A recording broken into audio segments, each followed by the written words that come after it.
Brian Callahan and Dan Pitcher will be back with the Cincinnati Bengals in 2023, and it might be trending that way for Lou Anarumo. We'll get into the Bengals coaches who will be sticking around for next season.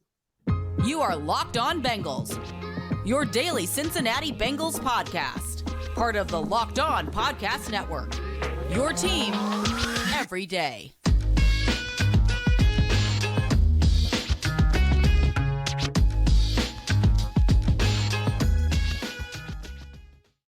What up, Bengals fans, and welcome to another episode of the Locked On Bengals podcast. I'm your host, Jake Liscow. He's your host, James Rapien. We're part of the Locked On Podcast Network here on Locked On Bengals, bringing you coverage of your team every day, free and available everywhere you get your podcasts and on YouTube. So if you're new to the show, we get into this offseason free agency just around the corner, make sure you hit the subscribe button on YouTube, follow anywhere you get your podcasts, and we'll be delivered to your devices when we get our content up every day.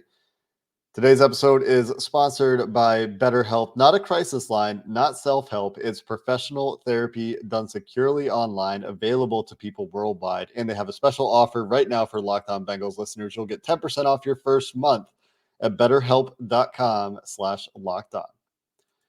James, reporting over the weekend indicating that Brian Callahan and Dan Pitcher will be back with the Cincinnati Bengals offensive coaching staff for another season in 2023. 5 years of continuity at the offensive coordinator spot for the Bengals. And you look around the NFL, there's so few teams that have this level of continuity.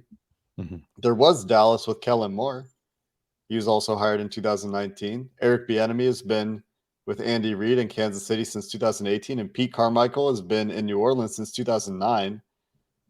And that's it for coaches who have been in an offensive coordinator position since 2019 or before. And I think Dallas made a change. So rare continuity for the Bengals offensive coaching staff, something that we've talked about before, the way that they're able to build on concepts, and getting both of these guys back, the offensive coordinator and the heir apparent to offensive coordinator, who was just extended in Dan Pitcher and had 2 interviews for that Bucs offensive coordinator job, bodes well for the offense next year. No doubt. It's huge. This is the Bengals' first win of the offseason, and there's going to be a lot of battles, a lot of offseason discussions, and there's going to be some wins and some losses, obviously, when you talk about free agency and how this team is going to change. And there's going to be a lack of continuity, specifically on defense. They're going to lose some guys in free agency. It's nice to have your offense back. And this offense, I still don't think we've seen the full potential of this offense, the full potential of Joe Burrow, Jamar Chase, T. Higgins. And so to get Brian back is huge for Zac Taylor. It's huge for this team. And then Dan Pitcher as well. It's the thing you didn't want, because I thought it was maybe 50-50 that Callahan got a head coaching job this cycle. You didn't want to lose Pitcher this year and then lose Callahan next year. And maybe it would have been Troy Walters, but maybe not have the heir apparent, like you mentioned, on staff still. This way, next year is going to feel like an all-in year to try to win the Super Bowl, finish the job that started last year in Super Bowl 56. Obviously, they came up short this year. And so I think that this offense needs to take another step and find that balance of explosive plays like we talked about with Mike Santagata late last week, along with all of the short game stuff that they attack too high with. And so what better way to do that than to have this offensive staff intact? I don't think that there's anyone happier than Joe Burrow. And then I thought about Zac Taylor, who's probably the happiest man in Cincinnati on Sunday when he officially found out, and maybe he found out before that, but found out that Dan Pitcher and Brian Callahan will both be back next season. This is huge. No doubt about it. It's huge for the Bengals. It's a trio that does a lot together in terms of game planning, in terms of communication during game day, that facilitates play calling, that facilitates the flow of the offense. And they have produced a high-level offense. And you're right, maybe it's not the absolute unstoppable juggernaut that it could be if they can get a few more things ironed out. We talked about explosive plays in the running game, obviously, like you mentioned with Mike last week, but it's still really dang good. Among the best offenses in the NFL, and has evolved significantly every year we've seen it in different ways, from the running game changes of 3 years ago mid-season to the explosive elements of the offense in the Super Bowl run of 2021 to the efficiency that they learned how to achieve and leaned into and lost 20 deep passes, targeted more than 20 yards down the field outside the numbers, just in terms of attempts in 2022. And so the versatility of this offensive coaching staff, the way that they work together, the cohesion, the continued adaptation and adjustments we've seen from these guys, bringing them together for another year just gives them an opportunity to continue to build on that. And will it necessarily work? There's always a chance that things don't go great, but you're returning almost your entire starting offense. There will be a couple of changes, of course, that we'll talk about over the course of the next few weeks as we get closer to free agency and the draft. Obviously, tight end and right tackle, two of those big questions, but having your coaching staff intact means that your architecture, your infrastructure, your terminology, none of that stuff changes. The way that Zac Taylor communicates with his coaches doesn't change. They have that continued cohesion in that unit. And Troy Walters, you mentioned, James, as well, had an interview for that Texans job. And on Sunday, I think the news broke that Bobby Slowick was announced as the offensive coordinator in Houston. So if there was any concern that Walters would go for an OC job in Houston, as he's also obviously under consideration for these sorts of jobs this year, that put to rest as well. Walters also will be back. And maybe Lou will be back too, James. There's certainly some breadcrumbs. Real quick, before we get to Lou, the other thing.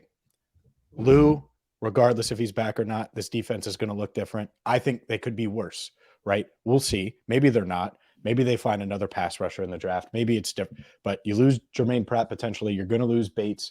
You're going to lose some of these guys. What does that mean, Jake? You're going to have to lean on the offense a little bit more. It's nice to not have questions amongst, is Taylor going to gel with the new OC? I mean, they could have lost Pitcher and Callahan. Could you imagine? Heck, Lou could have tried to take Pitcher with him as an OC. And so the fact that they're back, I think that's huge. Now go ahead with your Lou tease, because we do got to dive into that. Yeah, so news indicating that maybe there is a favorite in Arizona. So we'll update you on what's going on with the Arizona Cardinals coaching search that involves Lou Anarumo coming up next. This show is sponsored by BetterHelp. When you're at your best, you can do great things, but sometimes life gets you bogged down. You may feel overwhelmed or like you're not showing up in the way that you want to. Working with a therapist can get you and help you get closer to the best version of you, because when you feel empowered, you're more prepared to take on everything life throws at you. If you're thinking of giving therapy a try, BetterHelp is a great option. It's convenient, flexible, affordable, and entirely online. You fill out a brief questionnaire that gets you matched up with a licensed therapist, and boom, you get moving, and you can switch therapists at any time. So if you want to live a more empowered life, therapy can get you there. Visit BetterHelp.com/lockedon today to get 10% off your first month. Again, that's BetterHelp, HELP.com/lockedon. The Arizona Cardinals coaching search continues, and this isn't Locked On Cardinals, so we only tangentially care about their head coaching search on this podcast, but we care about it insofar as it involves Bengals defensive coordinator Lou Anarumo, who interviewed over Zoom, had his follow-up interview on Friday, according to reports. And according to other reports, the Arizona Cardinals are waiting to hire another bird team coach. The defensive coordinator of the Philadelphia Eagles, Jonathan Gannon, could be the favorite. According to Benjamin Albright, they are targeting Jonathan Gannon for that job.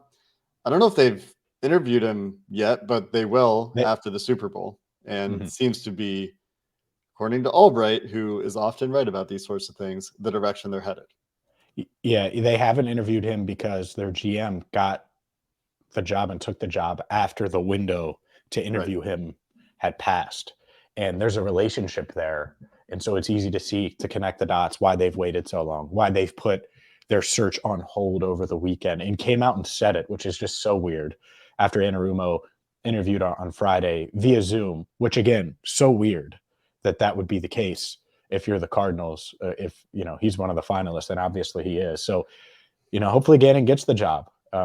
One, I wonder about that situation, and there's never a perfect situation. And I'm sure Lou has plenty of questions, especially this late in the game.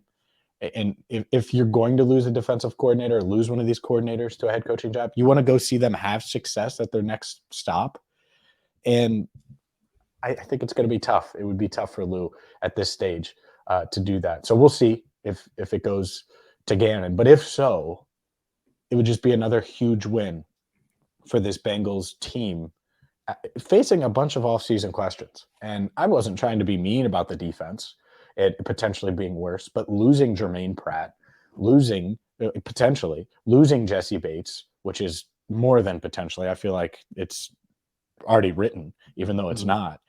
It's going to be tough. And so why not have continuity amongst the coaching staff? Because if anyone can dial things up the right way to get the most out of what's going to be a younger defense next year, it's going to be Lou Anarumo. And I'm sure they're going to address some of these spots, some of these weaknesses over the next few months in free agency and the draft. At the same time, it would be nice to have the guy who's really put together such a great defense over the past few years, have him add those young pieces. So it won't be the last time he gets a head coaching look if he doesn't get the job in Arizona, but it would be another huge win for the Bengals for sure.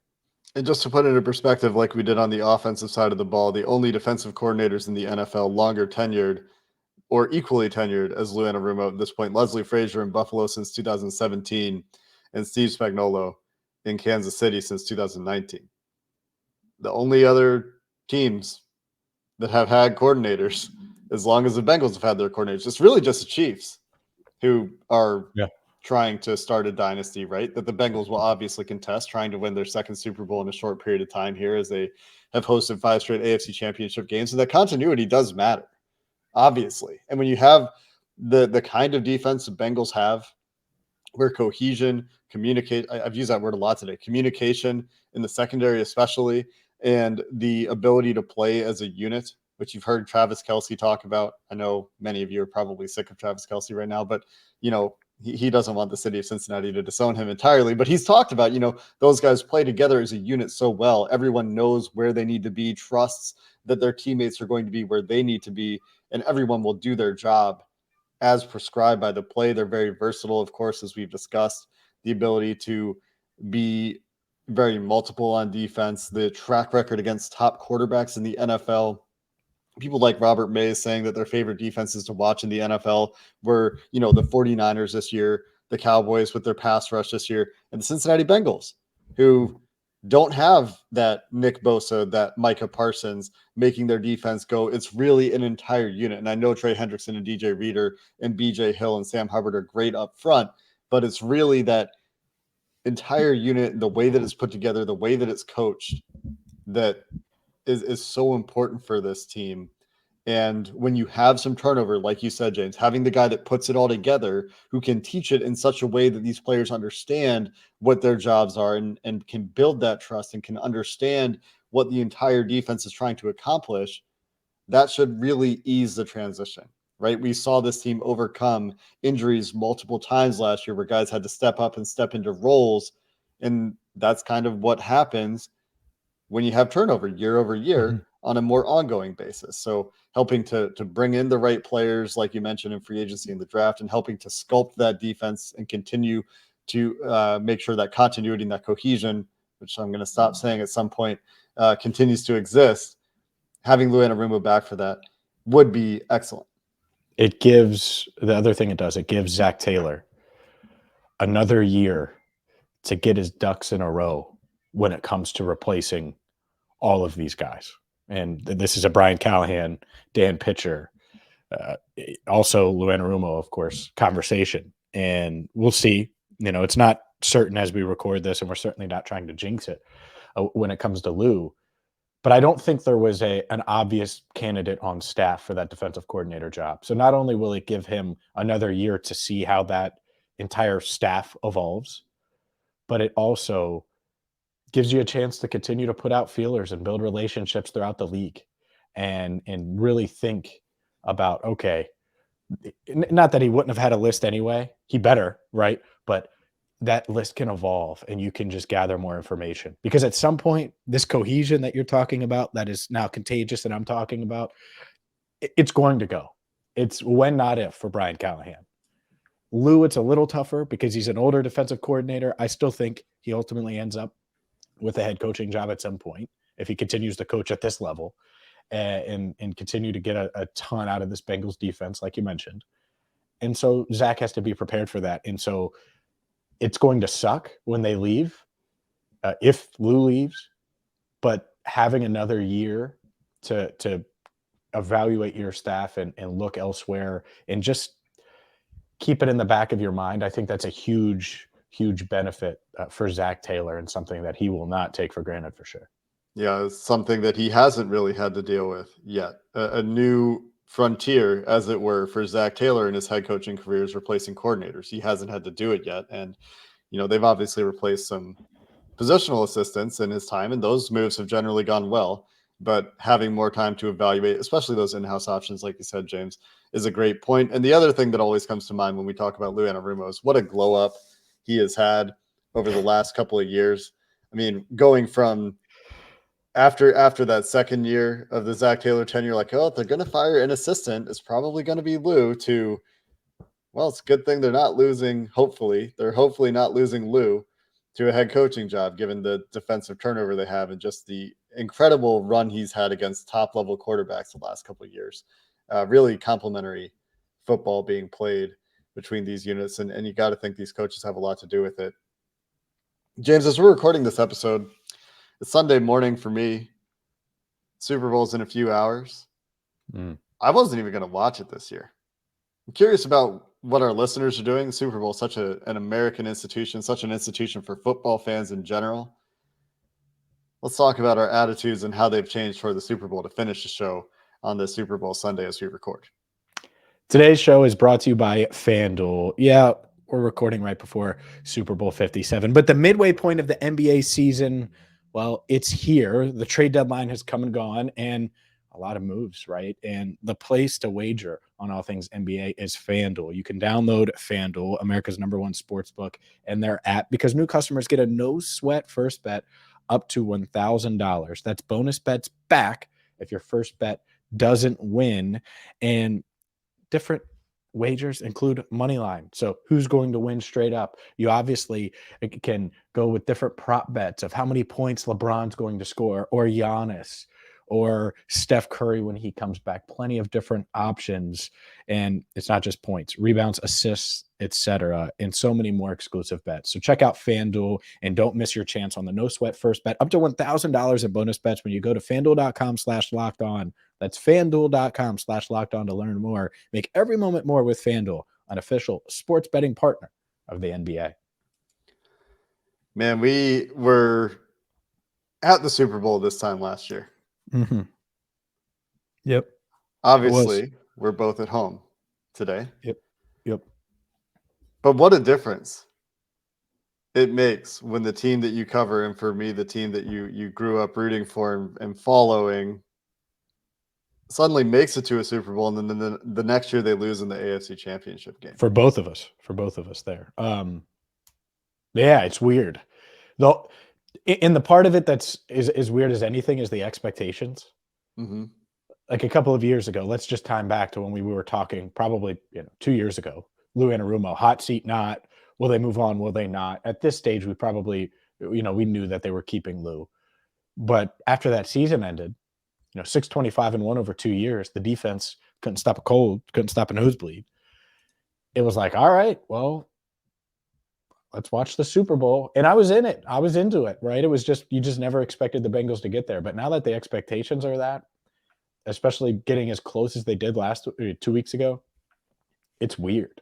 It's weird. I'm going to watch the game and I'll pay attention. It's going to a Super Bowl party, but, just with some friends. But yeah, it's certainly unique. It's different than it was, say, a few years ago, going to Super Bowl parties, and the interest isn't as high, but naturally I'm going to pay attention for sure. I wasn't even going to watch the game this year, man. I mean, come on. It's the Super Bowl, Jake. What do you mean? My What were you plan for gonna do? today? You were going to watch the CFL? Is that what you were going to No, watch of some course CFL not. highlights? Zach Caleros? I don't watch the CFL. I watch football, not whatever they play. Yeah, And some as I weird. alienate all 10 of our Canadian listeners, There's more than as, 10, man. as I live in Canada. No, I know. Actually, that's true. I was going to record this podcast. I'm going to go to the gym. I was going to, do some reading, do some grocery shopping, do some chores around the house, do some meal prep maybe. Jake's subtle gym flex there is just awesome. How's that? People go to the gym. That's like a normal thing. I was going to go to the gym. I am going to go to the gym. I know.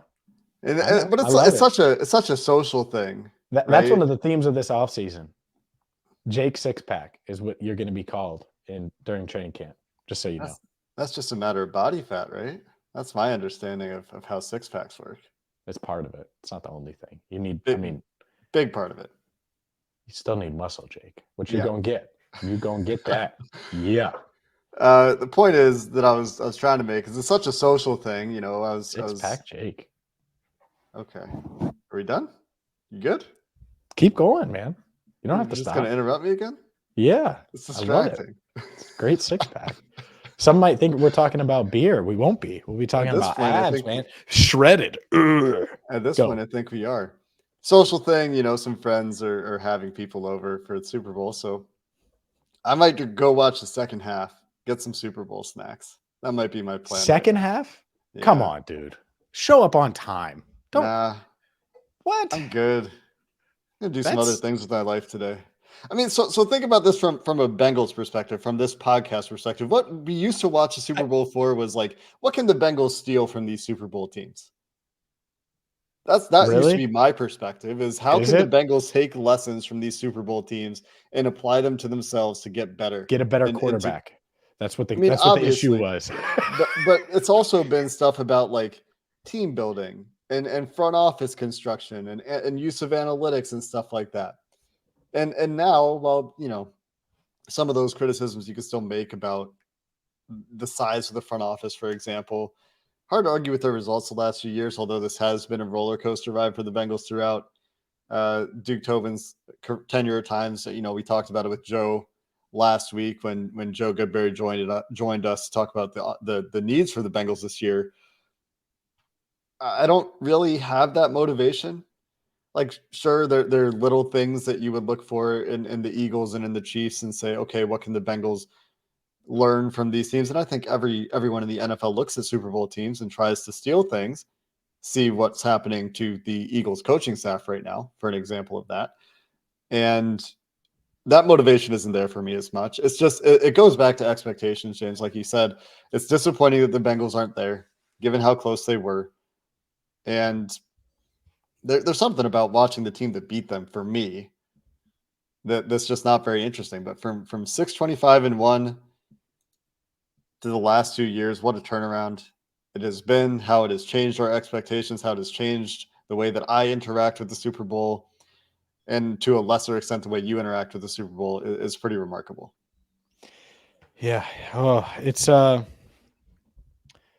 hopefully next year is different. Was it in Vegas next year? I think it's Vegas is next year. We'll think about Vegas. I might have to book the room now because it's going to be $3 trillion if they get there. And yet, staff's going to be mostly back, even if they do lose Lou. Hopefully not.